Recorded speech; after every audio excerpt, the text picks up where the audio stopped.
السلام عليكم ورحمة الله وبركاته أصحاب شرفت له سو دواada YouTube keyga muddo dheer kadib oo isku soo laabanay anigoo caafimaad qabo idinkoo caafimaad qabtiin maasha Allah aad iyo aad idinkuga xiisay alxamdulilah adi muddaa ka maqnaa YouTube-ka markaan waa idin soo laabtay idinka maqnaa karo waa idin xiisan kaanteen inta ii xiisayna anaa si ka daran iga xiisaa leeyahay halkaan aniga wada salaama dhammaantiina soo dhawaada maanta maxaa idin wadaa story oo dalkaas India gabadha ugu khatarsan gabadha ugu halista badan ee India gabadhaas maxay qabataa gabadhaas waa gabar 25 jir Jolly la dhaho waxay kasoo jeedaa Kerala magaalada Kerala India marka gabadhaas horta gabar waxaa waaye oo jecel maal adduunyo taajirnimo lacag wax walba adi raaxo wax walba oo lacag ku saabsan fahanteen marka dhibka problemka haystana waxa waa inay shaqeysato ma jecla soo maadaama ay shaqeysanayeen balaanka waxa nin taajir ah inay guursato marka ninka taajirkeesa adi muddo kadib calaf wuxuu yani uga dhigay calafkeeda heshay nin isbarteen ninkii isbarteen nin oo shaqeysto kaale arago macnaha isbarteen kadib markay isbarteen way isfahmeen marka cabaar aad xiriir muddo kadib ninka wuxuu dhahay familkeyga ku geenaya ku soo baraya fahanteen kala adi long distance relationship ahayd xiriir oo like kala dheer laba meel kala xoogaa adi meel ka fog oo ku noolaa wiilka marka wuxuu dhahay waxa ku soo baraya familkeyga fahanteen waxay go'aansadeen inay isguursadaan familkii ayada marka problem ku noqday waxay isdhahday ninkan nin oo waxa waaye like family oo hanti leh kasoo jeedo bulshada magac ku leh kaal istaarag oo aqoon-yahan marka ayadana waxa waaye baadiye ka imaadeen ciideeda waxa waaye beeraley waaye xoolo dhaqato waaye fahanteen marka waxay isdhahday hadduu ogaado family background-kaada ama ku qaadi waaya camal marka been u sheegtay waxay dhahday anigana waxay dhahday ani waxa soo bartay lahayd naag wax heer sare gaarta ah waxbarashada waxa haystaa bachelor degree haystaa iyo master degree in commerce haystaa ay dhahday marka been u sheegtay marka ala kulli xaal familkiisa markay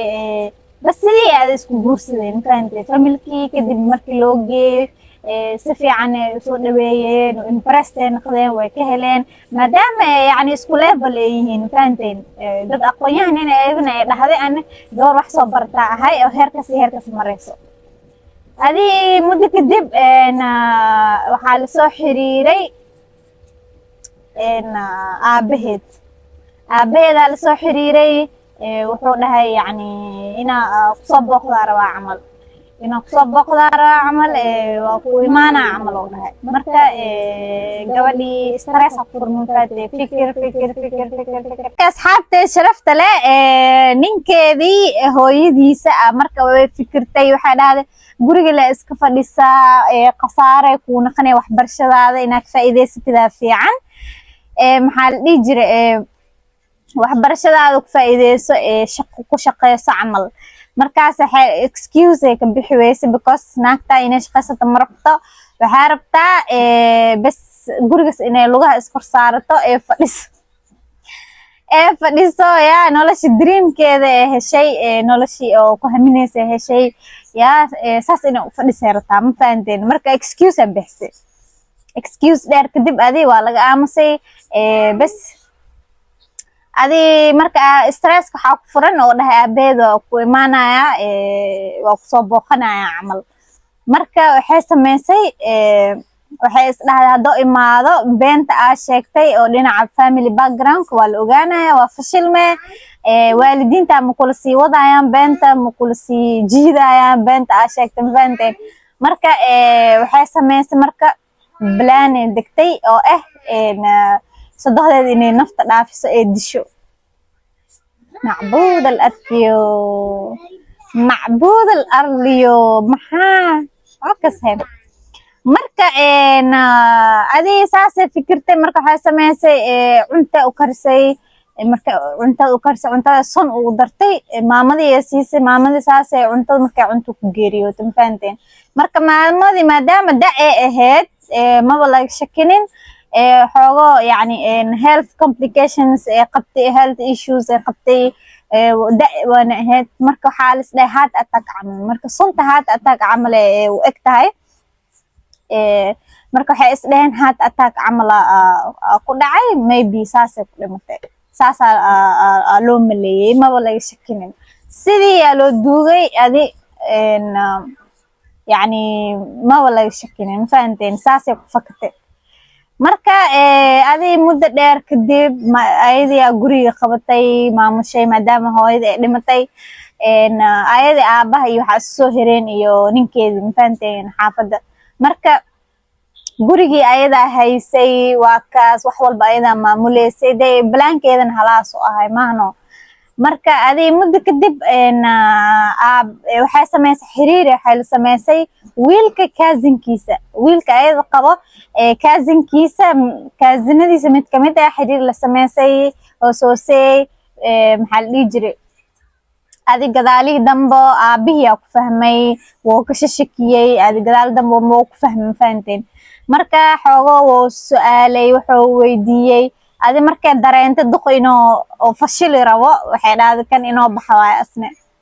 balaan kale usoo degtay oo nafta inay dhaafiso ma fahanteen adi waxay samaysay kaniinada daawada oo asi oo qaadanayo inay kala furtay sun ugu shubtay isku xirtay wuxuu ugu dhex riday meesha kaniinka marka duqaan marka wuu cabay marka sidii ugu geeriyooday maba laga shakinin haddana maadaama da oo ahaay waxaa la isdhahay maybe health issues oo qabay maybe saas loo ku dhintay maadaama waayeel oo ahaay ma fahanteen marka ayadii waxaa soo hereen iyo ninkeedii ma fahanteen ayadii iyo ninka qabay soo hereen marka xaafadda ayadii iyo ninka le waaye ninka shaqo aada waxaa ku dhahay kaligeeda boos guriga ayadaa ka naqatay luga iskor saarane yaa ilan waa serial killer waaye ka warane waa dilaa weyn waaye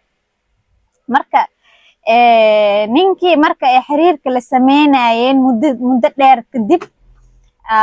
waxaa ku fahmay ninkeedii horta ninkeedii markii familka saas waalidiintiisa ay geeriyoodeen dhinaca shaqada iyo maamulka wax dhan stress oo ku noqday frustration badan adii culeys oo ku noqday ma fahanteen businesskii iyo wixii marka haddana gadaalihii dambe wuxuu arkay xaaskiisa oo xiriir kale leh oo cousinkiisa xiriir la leh marka cadeen oo ku helay cadeen markuu ku helay wuu la hortegay cadeentii wuu ku qabsaday marka markaas adii problema ka dhex dhacay dhexdooda khilaaf xoogaa khilaafa ka dhex dhacay relationshipkooda sidii horeba wuu iska bedelay ma fahanteen marka adii muddo dheer kadib waxay dhahday ani saami anfacayso waa ninkan inaa balaan u dego waaye ma fahanteen saama kusii soco kari camalno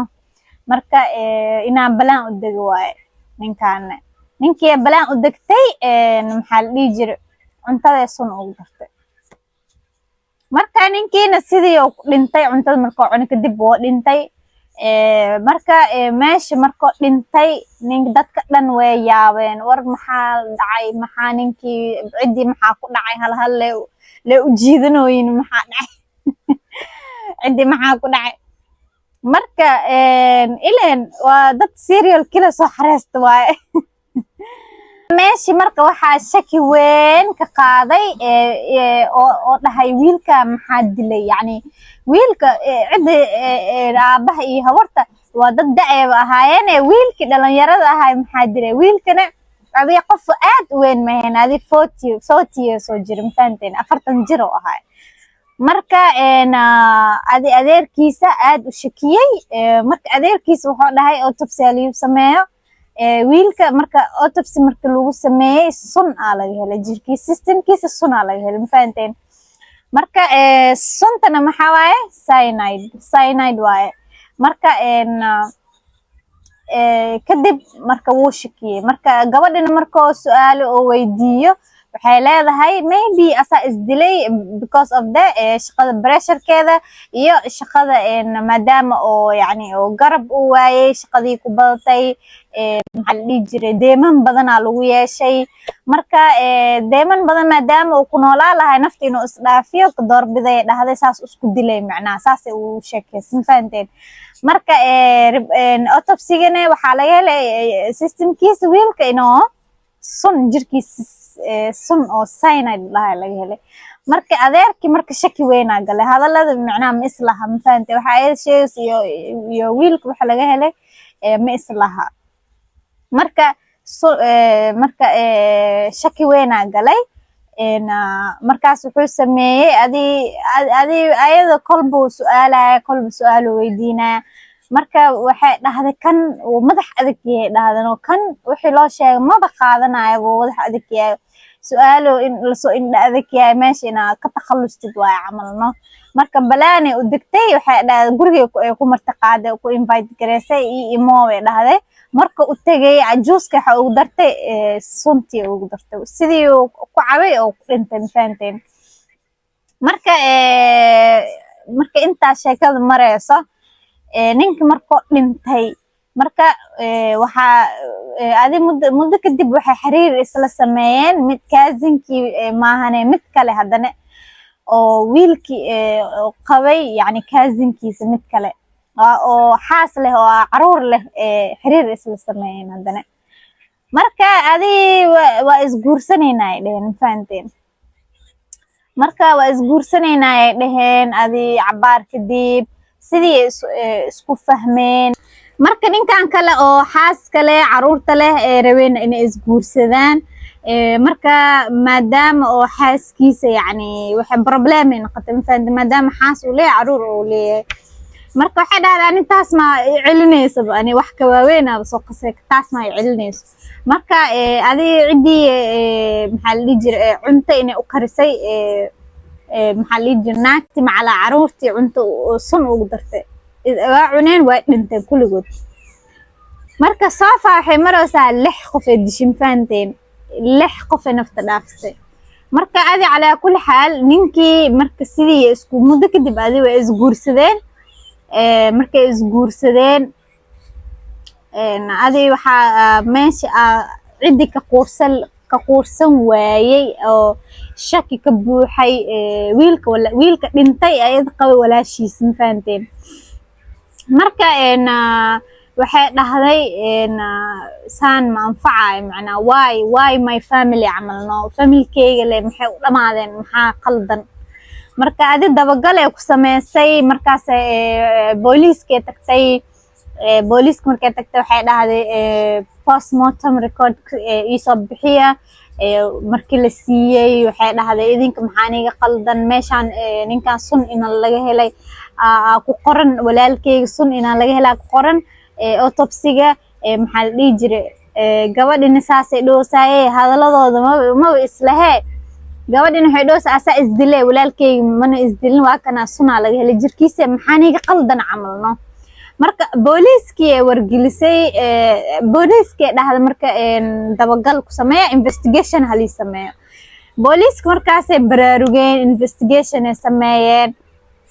adii investigation dheer kadib waxaa la go'aamiyey inaa oo meedadkii maamada iyo odaygeeda inaa laga soo bixiyo qabriga ma fahanteen si jirkooda loo baaro autopsy loo sameeyo oo loo baaro haddii oo sun ayagana laga helayo iyo haddii kale marka markii lasoo bixiyey waa la helay isla markiiba booliiska way shaaciyeen waxaa la dhahay adi newska laga soo deeyey waxaa la dhahay familiga intaas marka maxaa la dhihi jiray waa la fahmay ayada inay tahay fahamkay marka isla marka booliiska newska ay shaaciyeen markii laga shaaciyay ayadoo xaafadii dhex fadhido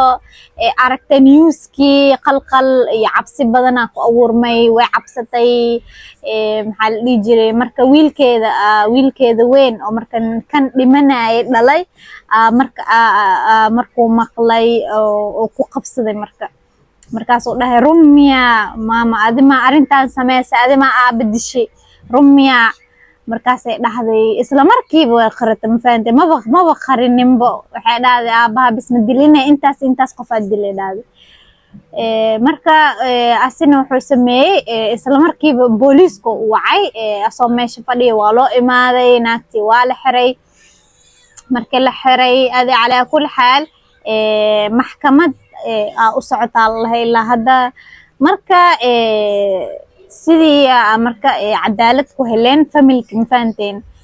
waa la xiray marka maxkamad ilaa hadda trial oo socdaa lahay allegedly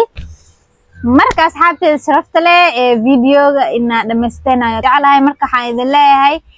like-ta iyo subscribe-ka ha iga iloowina waxaan idin leeyahay videoga xiga waxaan idin leeyahay wassalaamu calaykum waraxmatullaahi wabarakaatuh